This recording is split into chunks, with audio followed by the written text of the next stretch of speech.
Masechet Orayot, premier chapitre, troisième Mishnah.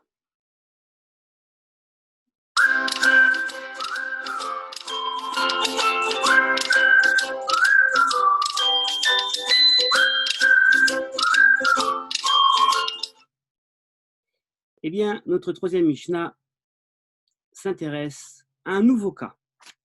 Le cas, cette fois-ci, de l'instruction exacte du Beddin lorsque celui-ci a eu un verdict erroné ou a dit quelque chose qui n'était pas exact.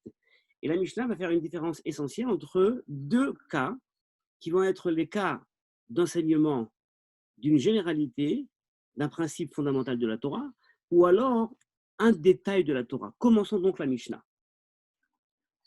Oru Beddin la accord et kol hagouf. Si le Beddin, eh bien, ont enseigné d'annuler, de déraciner un principe fondamental d'une mitzvah. Par exemple, Amrou, ils ont dit, En nida batora, le principe de nida, donc de séparation d'une dame qui a donc un écoulement par menstruation de son mari, eh bien, n'existe pas dans la Torah. Ce principe-là est annulé.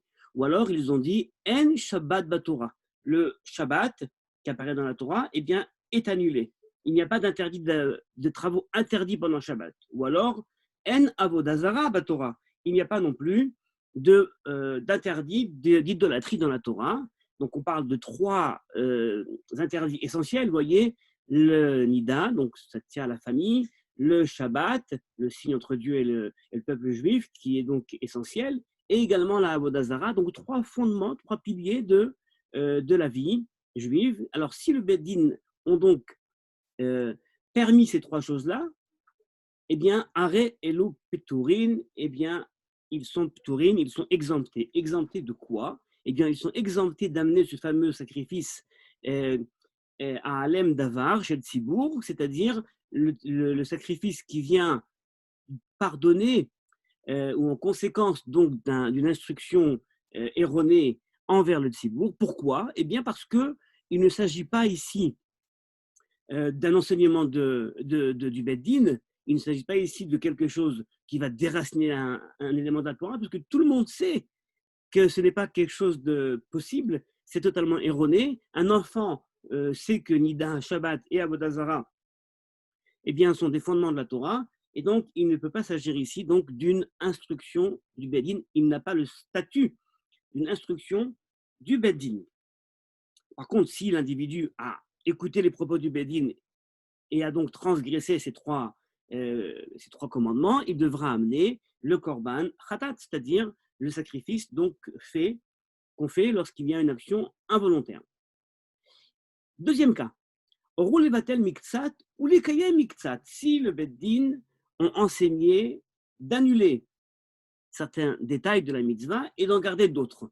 Alors à ce moment-là, Are Elu Chayadim, eh bien ils seront dans ce cas-là passibles d'amener donc le fameux korban de Elem Davar chez le Tzibour, parce qu'ils ont en effet, je dirais, tronqué la collectivité, le Tzibour.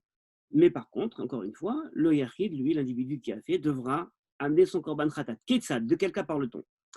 Par exemple, s'ils ont dit Amrou, Yesh Nida Batora, il y a dans la Torah le principe de Nida, c'est vrai. Aval, Abba al Shomeret Yom Keneged Yom, Patour. Mais quelqu'un qui va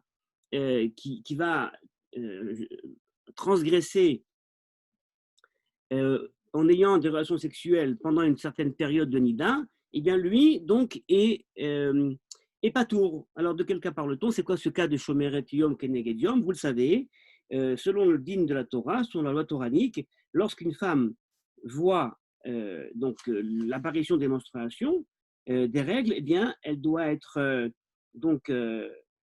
tméa, qui est mal traduit par impur, et pendant une impureté donc de Nida, pendant 7 jours. Maintenant, qu'elle ait vu pendant 7 jours du sang, ou alors qu'elle ait vu un jour ou 2 jours, eh bien, elle doit rester pendant ces 7 jours. Si le sang s'est arrêté le 7e jour, eh bien, elle peut aller donc au mikvé se tremper dans le bain rituel et elle sera permise à son mari. C'est donc ça la première période.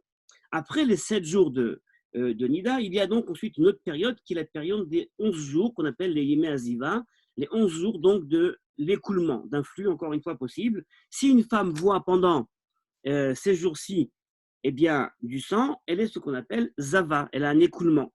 Sauf que ce din, cette loi de zava, eh bien, change après les 7 jours, puisque si après ces 7 jours, pendant les 11 jours, donc après les 7 jours, eh bien, elle voit du sang un jour, eh bien, elle doit garder Yom Keneged Yom. Un jour où elle était donc avec cette impureté de Nida, elle doit garder ensuite un jour de Tahara.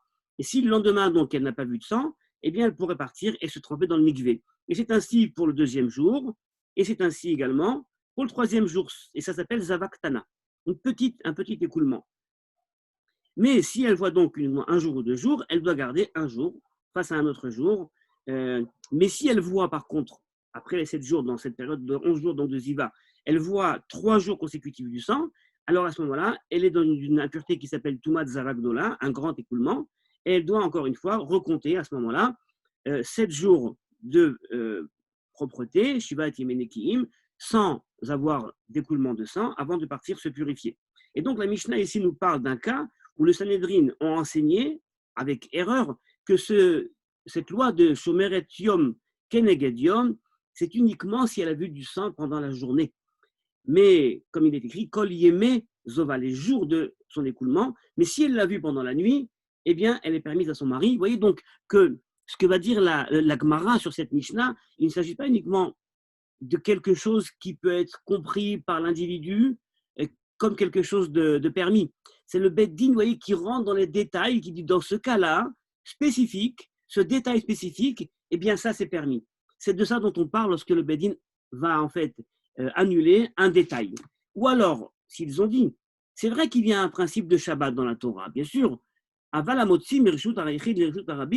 quelqu'un qui fait passer un objet du domaine privé au domaine public, eh bien, sera pas tour. Alors là, la Gemara vient et dit, c'est pas que le Beth Din va annuler l'interdit de passer d'un domaine à un autre, mais c'est bien plus détaillé. C'est vrai que c'est interdit de faire passer d'un endroit à un autre, mais si une personne se trouve dans le domaine privé et jette quelque chose ou fait passer quelque chose différemment dans le domaine public, à ce moment-là, ça sera permis. Vous voyez encore le détail du détail. Ou encore, Yesh Avodazara, il y a un principe de Avodazara dans la Torah.